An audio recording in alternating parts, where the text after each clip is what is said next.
இன்னைக்கு பாத்தீங்கன்னா வெயில் காலம், வெயில் கொளுத்துன்னு கொளுத்துது.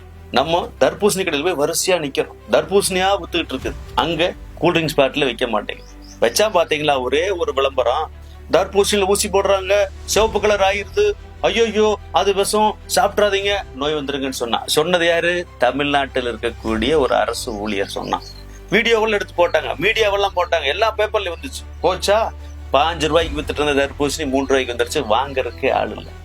இது எவ்வளவு பெரிய பொய்! இதை பத்தி யாராச்சும் ஒரு நடிகர் பேசியிருக்காங்களா? அமைச்சர்கள் பேசியிருக்காங்களா? ஒருத்தருமே பேசல. ஏன் பேச மாட்டேங்கிறான்? ஏற்கனவே நம்ம நாட்டுல என்ன நடந்துட்டு இருக்குன்னா, சத்தான தண்ணியை குடிச்சிட்டு இருந்த நம்மள பாட்டில் தண்ணி தான் பாதுகாப்பானதுன்னு சொல்லி குடிக்க வச்சு நம்மளை பூரா இன்னைக்கு எலும்பு சிதைவு நோய்க்கு ஆளாக்கிட்டானு. 2வது, சத்தான நிலக்கடலை, அதாங்க நம்ம மல்லாட்டை, இதை சாப்பிட்டு இருந்த நம்மள ஐயோ அதை சாப்பிட்டு ஹார்ட் அட்டாக் வந்து டாக்டர் வரேன்னு சொன்னான். உடனே நம்ம வெளிநாட்டு பாமாயிலுக்கு வந்துட்டு இப்ப பாமாயிலுக்கு எதிராக நம்ம வாழ்க்கையில பாடிட்டு இருக்கிறோம். ஹார்ட் அட்டாக் வந்து செத்துட்டு இருக்கிறோம். அடுத்தது பாத்தீங்கன்னா தரமான உணவு, நம்ம மரபு உணவு, கல்லை குடிச்சிட்டு இருந்தோம். உலகத்துல எந்த நாட்டிலயுமே கல்லுக்கு தடை இல்லைங்க, நம்ம தமிழ்நாட்டுல தான் இருக்குது. அந்த கல்லை தடை பண்ணிட்டு என்ன பண்ணானுங்க? வெளிநாட்டு சாராய், அதை டாஸ்மாக் கொடுத்தாடுங்க. இன்னைக்கு எல்லாம் அல்பாயுஸ்ல போயிட்டே இருக்கிறோம்.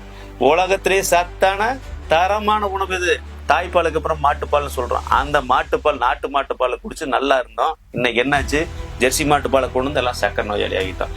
இந்த மாதிரி தாங்க இந்த வெயிலுக்கு தரமான உணவு எதுன்னு கேட்டா நம்மளை காப்பாத்துறது, இந்த வெயில இருந்து காப்பாத்துறது தர்பூசணி தான். இந்த தர்பூசணி ஒழிக்கணும், விவசாயிகள் ஒழிக்கணுங்கிறதுக்காகத்தான் இந்த நாடகத்தை நடத்திட்டு இருக்கானுங்க. அப்ப தர்பூசணி தரமானது, தர்பூசணி சத்தானது அப்படின்னு யாரும் பேச மாட்டான். எந்த நடிகரும் வந்து பேச மாட்டான், எந்த அரசியலும் பேச. நமக்கான அரசியலை நம்ம தான் பேசணும். உலகத்திலே மிகப்பெரிய அரசியல் பாத்தீங்கன்னா உணவு அரசியல் தான்.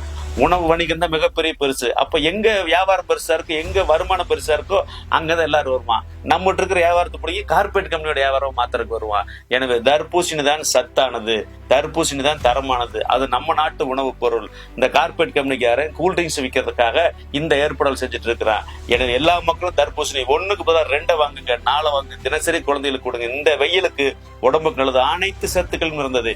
எந்த காலத்தையும் பாத்தீங்கன்னா இப்படி ஒரு ஊசி எல்லாம் போட்டு தர்பூசணி கலரை மாத்திர முடியாது. ஏன்? வெள்ளை பூசணி இருக்கு பாத்தீங்களா, அதுவும் நம்ம பூசணிக்காய் குடும்பம் தான். அதுல எடுத்து ஒரு ஊசியை போட்டு பாருங்க, சாய்த்து விட்டு பாருங்க, மேல மட்டும் தான் கலர் மாறு, உள்ள கலர் மாறாது. இந்த உண்மை கூட தெரிஞ்சுக்காம நம்ம என்ன பண்றோம்? ஐயோ தர்பூசணி வேண்டாம், குழந்தைங்க வயிறு கட்டு போயிரும் சொல்றோம். ஆனா என்ன வாங்கி கொடுக்குறோம்? கூல்ட்ரிங்க்ஸ் என்ன இருக்கு? வெறும் தண்ணிங்க, நம்ம தண்ணி, வெறும் சாய பவுடர், சக்கரை தண்ணி. இதை வச்சுட்டு நடிகர் விளம்பரத்துக்கு வர்றான். நம்ம என்ன பண்ணிட்டு இருக்கிறோம்? அதை குடிச்சிட்டு நோயாளி ஆயிட்டு ஹாஸ்பிட்டலுக்கு போயிட்டு இருக்கிறோம். எனவே தர்பூசணி சாப்பிடுங்க, தர்பூசணி தரமானது, உடம்புக்கு நல்லது. இந்த வெயிலுக்கு இதை தவிர சிறப்பான உணவு எதுவுமே கிடையாது. இந்த வீடியோவெல்லாம் யாரு நீங்க பார்த்துட்டு அப்படியே கடந்து போக கூடாது. எல்லாரும் அனுப்புங்க, வாட்ஸ்அப்ல ஸ்டேட்டஸ் வைங்க. நமக்காக யாரும் பேச மாட்டாங்க, நம்ம தான் பேசணும்.